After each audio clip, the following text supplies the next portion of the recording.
a scapito dell'industria leggera e a scapito dell'agricoltura, e questa politica continuerà anche dopo la rivoluzione durante il governo all'inizio, durante il governo di Kadar, di János Kadar, quindi grande industrializzazione, sviluppo dell'industria pesante e collettivizzazione della terra in due forme, quindi statalizzazione in parte abbiamo quindi la statalizzazione della terra, dall'altra parte la nascita delle cooperative, no? Le grandi cooperative, e la cosa è forzata, i contadini sono costretti a entrare nelle cooperative.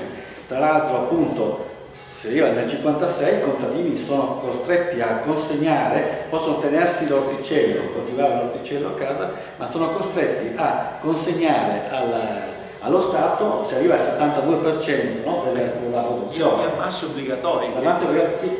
Molto questo che poi nel 1956 ci sarà. Questo sarà, quindi conseguenza l'Ungheria non è stato sempre un paese agricolo, l'ho detto prima. Non ha mai avuto, non ha materie prime come carbone e ferro, quindi non poteva quindi sviluppare un'industria metallurgica. L'Ungheria aveva e ha soltanto la bauxite, da cui si applicava l'alluminio. E cosa faceva l'Ungheria? Estraeva la bauxite andava tutta in Russia, poi tornava indietro con questa forma di prodotti di alluminio, di scadentissimi. L'Ungheria ci perdeva, doveva comprare poi. Quindi un disastro, quindi dal punto di vista un disastro. Poi c'è il problema dei privilegi della nomenclatura, se ne parla poco, lì abbiamo tagliato nel libro, ma insomma c'è i grandi dirigenti del partito, del partito dei lavoratori, hanno la villa con piscina, no? La piscina con il fondo illuminato, la macchina con l'autista, con le tendine, e poi vivono in quartiere residenziale separato, hanno i loro supermercati solo per loro, non che potevano accedere a prezzi scontati, no, ci avevano praticamente aveva il conto corrente, no, libretto, ma non illimitato, fonte illimitato. La macchina è gratuita privata che porta a scuola la mattina i figli, le scuole privata, cioè per loro soltanto, dove si insegna russo, dove si insegna la storia russa, la letteratura russa, la lingua russa appunto è la lingua l'insegnamento obbligatorio fino appunto all'89, fino alla rivoluzione dell'89. E qui c'è anche questa situazione, altra quindi sperequazione, non più la terra, beh, la riforma, la grande conquista sì, è stata quella della riforma agraria, della divisione della terra, ma lo stesso i contadini alla fine la terra non l'hanno vista, perché alla fine sono costretti non possono coltivare niente, perché se devono dare il 72% allo Stato, che senso ha, che non conviene assolutamente, no?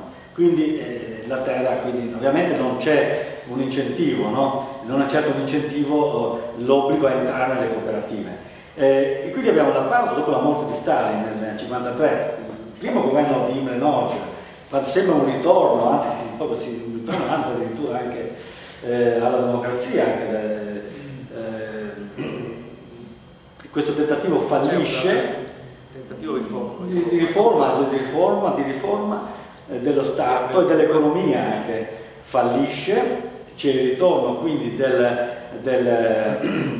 dittatura rakosiana e appunto si arriva al 56, alla 56 alla rivoluzione che non dirò soltanto appunto dal nostro punto di vista, la nostra interpretazione, la rivoluzione che è stata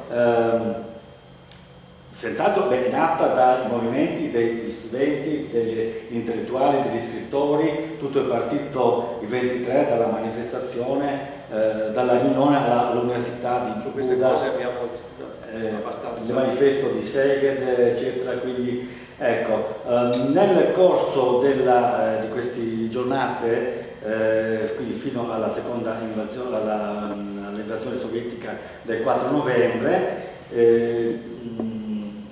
piano piano abbiamo una partecipazione più ampia alla rivoluzione, lo stesso Imre Nagy, che è una figura un poco, che all'inizio un po' titubante, non è che prende le difese dei giovani, dei rivoluzionari, lui ancora è giustamente legato al partito e disposto, vuole fare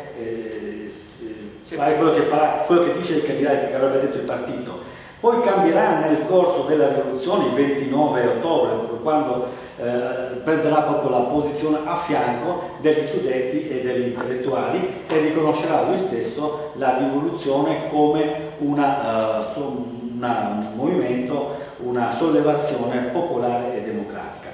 E vi partecipano, se non subito, quindi abbiamo la partecipazione della sinistra, dei comunisti, la sinistra che va divisa in due parti, abbiamo i comunisti, i riformisti, quelli che gravitavano attorno a Imre Nagy e al ciclo Petőfi, all'Unione degli Scrittori, e poi abbiamo l'altra parte della sinistra che è quella dei consigli operai, soprattutto il consiglio operaio di una città di Budapest, che appunto avevano creduto nel comunismo in una forma traditi dagli stessi esponenti comunisti che governavano formalmente in nome della classe operaia, che di fatto li avevano traditi profondamente e obbligati ad un sistema di produzione poi che era estraneo alla loro tradizione. Strana tradizione ungherese. Era un sistema politico di produzione, non un sistema che rispondeva alle esigenze non era certo economiche. Non era certo né gli operai né i giovani che avevano in mano, diciamo, loro avevano una conoscenza poi tecnica molto forte, perché venivano da una tradizione, appunto, avevamo detto, industriale molto forte, e si dovevano sottoporre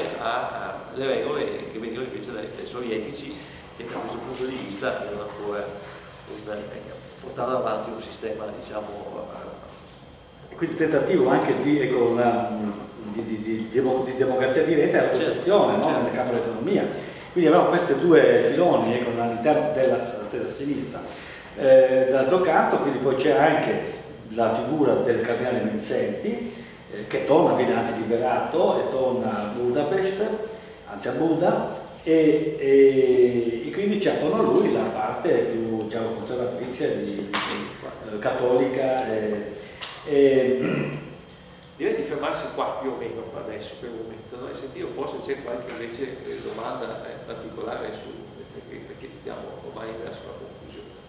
E vabbè, gli eventi del 56 poi li abbiamo anche visti per chi poi ci ha seguito in questi anni, li abbiamo. Sì, sono anche più noti, abbastanza più conosciuti, considerati, e comunque c'è quel bel volume che io sempre segnalo, perché la rivoluzione del 56, il trionfo della sconfitta, che raccoglie punti molto rilevanti proprio sul 56 ungherese, frutto di un convegno che abbiamo tenuto. Due convegni, 3 tavole rotonde e 2 mostre fotografiche. Ci sono anche le foto riportate. C'era anche un apparato iconografico con delle foto che abbiamo avuto in esclusiva dal Museo Terrorháza di Budapest, la casa del terrore. Le case del terrore, e con quelle foto interessante, voglio dire appunto anche rimarcare la partecipazione dei giovani alla rivoluzione. La stragrande maggioranza era sotto i 30 anni, certo. E con giovani, qui c'è le foto, avrà visto la foto di Pesti Schlatz, no? Giovani 12enni, 13enni, con i fucili in mano, che andavano, abbiamo tutti questi. Anche al passaggio Corvin, eccetera. Sotto il passaggio Corvin. Abbiamo visto queste foto, poi abbiamo anche visitato. Dopo c'è ovviamente anche da parte di sono state aperte le prigioni, eccetera, quindi abbiamo chi ne ha approfittato delinquenti comuni, che come succede dappertutto sono uniti quindi al. Dottor Gatto, lui fa una domanda? Sì, Siamo dottore perché. Secondo lei, da dove nasce storiograficamente questo socialismo progressista magiaro, visto che l'Ungheria viene fuori da un regime di destra? Non so se. Ho sempre avuto fin dai tempi, il Partito Socialdemocratico appunto nasce in Ungheria, appunto ai tempi della Duce 1890, il primo partito, un primo partito. C'è una forte tradizione socialdemocratica, operaia socialdemocratica, come aveva nelle elezioni del 45, il Partito Socialdemocratico è il secondo partito prima del Partito Comunista, E poi c'è appunto il tempo della rivoluzione con Anna Ketty, che è andata in esilio, è torna, quindi il Partito Socialista, con l'apertura del pluripartitismo